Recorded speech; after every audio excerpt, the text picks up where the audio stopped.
আসসালামু আলাইকুম দর্শক, আমি তাসলিমা জার্মান থেকে আরও একটি নতুন ব্লগ নিয়ে চলে আসলাম। আশা করি এই ব্লগটি আপনাদের কাছে বেশ ভালো লাগবে।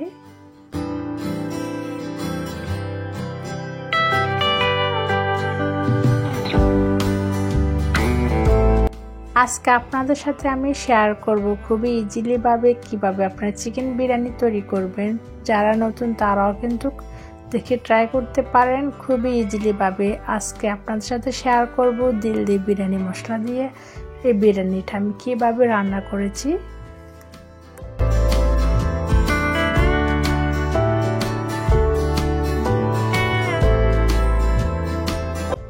এখানে আমি নিয়েছি ব্রয়লার মুরগি 1.5 কিলো, আর এখানে আমি চামড়াটা ফেলে দিয়ে আমি মিডিয়াম টুকরো করেছি, আর টুকরাটা মাঝখান দিয়ে আমি একটু পালে দিয়ে নিয়েছি। এভাবে পালে দিয়ে নিলে ভিতরে মশলাগুলো যা খেতেও কিন্তু বেশ ভালো লাগে।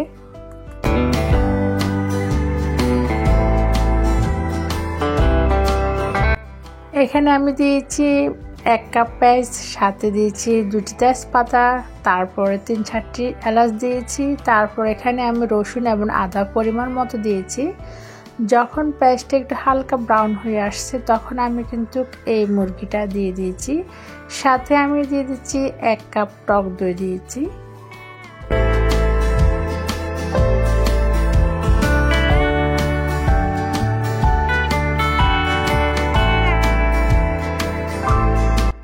এখন আমি দিয়ে দিচ্ছি কাজু এবং পেস্তা বাদাম, দুটোটা আমি একসাথে মিক্স করে সাথে একটি টমেটো দিয়ে ব্লেন্ডার করে নিয়েছি।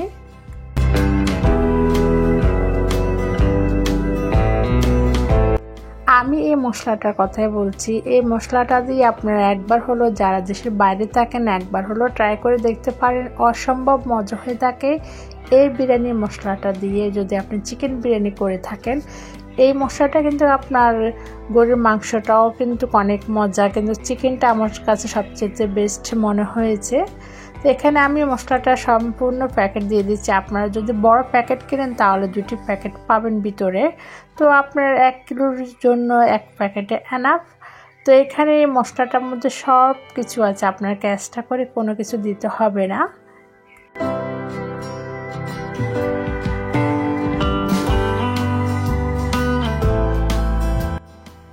অনেক মশলার মধ্যে আপনার লবণ দেওয়া থাকে, অবশ্যই দেওয়ার আগে দিয়ে চেক করে নেওয়াটাই ভালো। তো এই মশলাটার মধ্যে কিন্তু লবণ টবণ সব আছে। আর আমি এখানে চিকেনটা আমি রান্না করে নিচ্ছি মিডিয়াম আঁচে, আর ঢাকনাটা আমি মাঝে মধ্যে দিচ্ছি আবার তুলে নিচ্ছি, কারণ ঢাকনা গামে অনেক পানি পড়তেছে। তা আমি পানি ছাড়াই 20 মিনিট আমি মুরগিটা রান্না করে নিয়েছি। তারপরে আমি এখানে চাল দিয়ে দিয়েছি।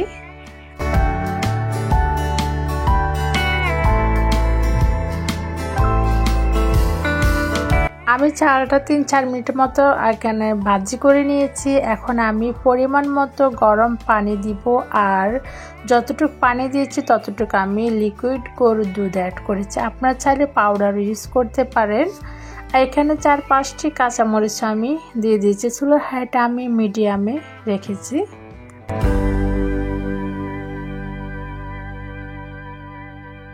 চার 5টা আলুর বাখারা দিয়ে আমি একটু মিনিট 2 মতো রেখেছি। তারপর এখানে জর্দা আছে, আপনার প্যাকেটের সাথে জর্দার কালারটা আছে। আপনার যদি কালারিং পছন্দ করেন তাহলে আপনারা জর্দার এই কালারটা দিতে পারেন। তারপর আমি এখানে দিয়েছি 4 টেবিল চামচের মতো আমি ঘি দিয়েছি, আর আপনার সাথে একটু চিনি দিয়েছি 1 টেবিল চামচের মতো। তারপর বেরেস্তাটা দিয়ে আমি ঢাকনাটা দিয়ে রেখেছি। বিশ্বাস করবেন না, আপনার বেরেস্তার যে একটা স্মেল এবং আপনার ঘির স্মেল, বিরিয়ানির মশলার প্যাকেটটা কিন্তু অন্যরকম স্মেল, সব কিছু মিলে একাকার। যারা খেয়েছেন তারা তো খেয়েছেন। এই বিরিয়ানির মশলাটা দিয়ে আপনারা যদি কেউ নতুন হয়ে থাকেন, আপনার ফ্যামিলি সবাই আপনার প্রশংসা করতে বাধ্য, এত মজা হয়ে থাকে।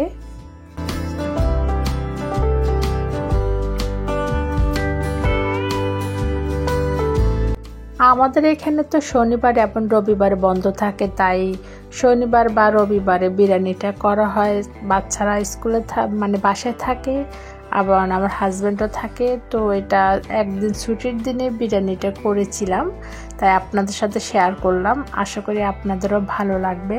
আমাদের দেশে তো আপনার শুক্রবারে ভালো মন্দ বেশিরভাগ রান্না করা হয়, সবাই বাসায় থাকে, একসাথে মিলে খাওয়া যায়। আমাদের এখানে সবসময় আল্লাহর রহমতে ভালোই রান্না করি, তারপরে মানে বিরিয়ানিটা গরম গরম খেতে ভালো লাগে, তাই ফ্যামিলির সবাই যেদিন একসাথে হই ওই দিনই বেশিরভাগ মানে বিরিয়ানিটা করা হয়।